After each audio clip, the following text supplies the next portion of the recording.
Hey Birchouse friends, welcome back.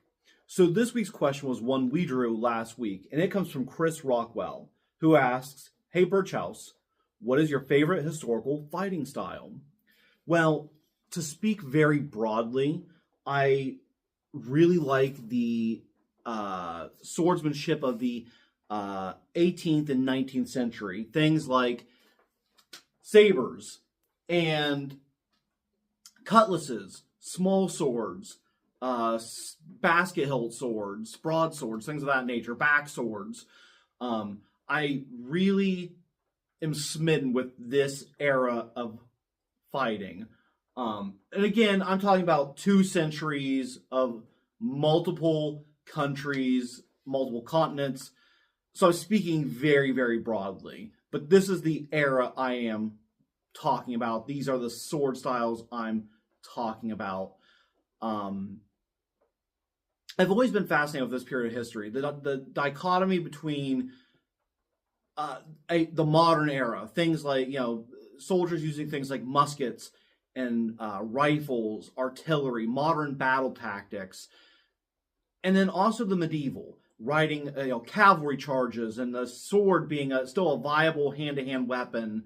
You have lancer charges. You have these kind of medieval tactics meeting modern sensibilities, modern technology.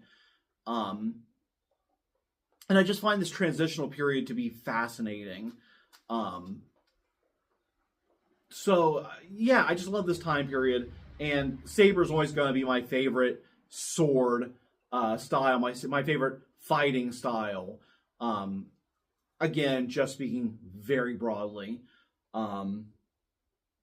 If I have to be like if I have to be a little more specific, I really like the fencing as taught by Alfred Hudden. There's a book called Steel you can get that I think is a very good starting point for learning the saber if that's something you're wanting to learn. So great question. Thank you so much for asking. Now I'm going to draw a question for next week. And this one comes from Owen Lenerth. So we'll answer this next week. In the meantime, if you ever have a question for Birchouse, comment below with Hey Birchouse, ask, and we'll answer in a future video. In the meantime, we'll see you all next Wednesday.